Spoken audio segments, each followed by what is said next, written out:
Саламатсыздар ма балалар? Бүгін біз 3-ші сыныптың қазақ тілінің 72-ші сабағын өтетін боламыз. Балалар, міндетті түрде біздің арнамызға подписаться батырмасын басып жазылып алыңдар. Себебі біздің арнамыздан сендер қазақ тілінен басқа математика сабақтарын тегін оқып, өздеріңнің үй жұмыстарыңды жасап, түсінбеген тақырыптарыңды қарап, біздің арнамыздан барлық ақпаратты ала аласыңдар. Енді балалар, бүгінгі сабағымызды бастайық. 24-ші жаттығу. Мәтіндерді оқып, олардың қайсысы көркем мәтін, қайсысы ғылыми танымдық мәтін екенін анықта дейді. Бірінші мәтін бізде. Білесің бе бұл істі, зергерлікке кім дайын? Балқытып ап күмісті сапырады судайын. Осы жұмыс ырғаға білезік пен алқаны, сақинаны сырғаны күміс сымнан тартады. Фариза Оңғарсынова. Енді балалар, екінші мәтін. Зергер алуан түрлі сәндік бұйымдар мен әшекей заттарды айшықтап жасаушы. Қазір зергер жасайтын бұйымдардың көбі механикалық әдіспен шығарылады. Алайда зергер жасаған дара бұйымдар өз құндылығын жоғалтқан жоқ.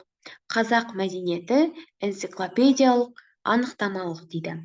Енді балалар, бізде астында сұрақтар берілген, сол сұрақтарға да жауап беруіміз керекпіз. Екі мәтінге ортақ тақырып не деп ойлайсың? Екі мәтінге ортақ бір ат қоюға бола ма? Болса, сен қандай ат қояр едің?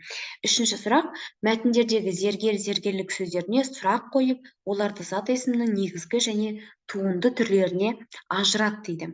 Енді балалар, бірінші біз осы жерде қайсысы көркем, қайсысы ғылыми танымдық мәтін екенін тауып алайық. Бұл жерде балалар, сол жағындағы мәтін, яғни бірінші мәтін оқыған бірінші мәтініміз бізде көркем, ал оң жақтағы, яғни екінші мәтін бізде ғылыми танымдық мәтіндер екен, балалар. Келесі бізде екі мәтінге ортақ тақырып не деп ойлайсың дейді. Балалар, бұл жерде екі мәтінге де ортақ тақырып бізде зергер тақырыбы екен. Келесі сұрақ. Екі мәтінге ортақ бір ат қоюға бола ма? Болса, сен қандай ат қояр едің? Балалар, бұл жерде біз екі мәтінге де ортақ ат қоя аламыз. Мысалы, зергер деген кім, немесе зергер деген сияқты аттар қоюға болады. Келесі сұрақ. Мәтіндердегі зергер, зергерлік сөздеріне сұрақ қойып, оларды зат есімнің негізгі және туынды түрлеріне ажырат дейді. Бұл жерде балалар, зергер сөзі бізде негізгі зат есім, ал туынды зат есім бұл жерде зергерлік екен. Себебі туынды зат есімге, яғни зергерлік сөзінде бізде лік деген жұрнақ жалғанып тұр екен. Келесі, 25-ші жаттығу, мәтіннің қатесін түзеп жаз дейді.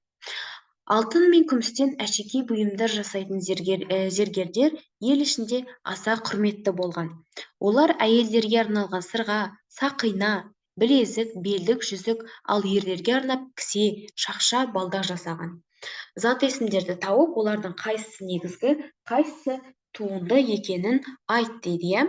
Енді балалар, бұл жерде бірінші біз мәтіннің қатесін түзеп жазып алайық. Одан кейін барып зат есімдерді тауып, олардың негізгі туынды екенін анықтайтын боламыз.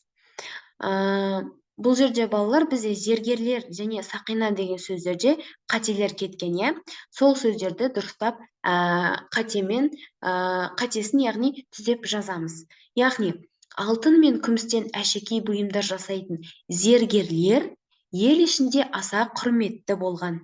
Олар әйелдерге арналған сырға, сақина, білезік, белдік, жүзік, ал ерлерге арнап кісе, шақша, балдақ жасаған деп жазамыз. Енді балалар, осы мәтіннен бізге негізгі және туынды зат есімдерді табуымыз керекпіз. Бұл жерде балалар, негізгі зат есімдер әшекей, бұйымдар, сырға, сақина, білезік және кісе. Ал туынды зат есімдерге бұл жерде балалар белдік, жүзік, шақша және балдақ деген сөздер жатады екен балалар. Келесі бізде балалар шығармашылық үзіліс 26-шы жаттығу. Өрнектерге және олардың түсіне қарай әріптерді қойып, мақалды оқы дейді, балалар. Енді балалар, астында бізде мақалды жаз дейді, және ондағы зат есімдерге жұрнақтар қосу арқылы туынды зат есім жаса дейді. Бұл жерде балалар, бізде мынандай мақал шығады екен. Өнер алды қызыл тіл. Енді балалар, мақалды жаз дейді. Осы мақалды балалар дәптерлеріне көшіріп әдемілеп жазып алыңдар. Және де ондағы зат есімдерге жұрнақтар қосу арқылы туынды зат есім жаса дейді. Бұл жердегі зат есімдер балалар өнер және тіл деген сөздер, иә, не деген сұрақтарға жауап береді. Егер олардан туынды зат есім жасайтын болсақ, өнер сөзі өнерпаз, тіл сөзі тілмаш болып өзгертуге болады екен балалар. Келесі бізде балалар 27-ші жаттығу. Жұмбақты оқып шешуін тап дейді. Құрып қойған өрмегін ұршықтарын ойнатып, сәнді мата өрнегін жасайтын кім жайнатып. Астында балалар бізде өрмек, өрнек сөздерінің және жұмбақ шешуіндегі сөздің мағыналық айырмашылығын түсіндір дейді. Енді балалар, бірінші біз бұл жерде жұмбақтың шешуін тауып алайық. Бұл жерде балалар жұмбақтың жауабы тоқымашы екен. Балалар тоқитын адам, тоқымашы.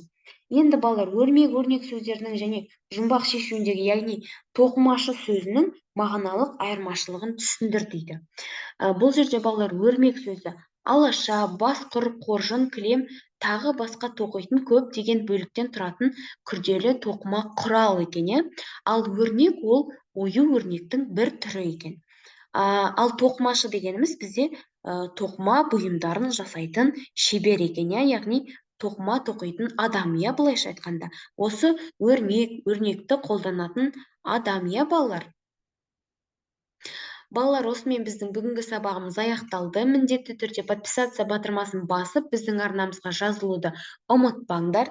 Балалар, біздің арнамызға жазылсаңдар, сендер қазақ тілі мен математика сабақтарын тегін оқып, өздеріңнің үй жұмыстарыңды өздерің жасап, және де түсінбеген тақырыптарың болса, біздің арнамызға кіріп, біздің арнамыздағы видеолар арқылы өздерің түсініп алсаңдар болады.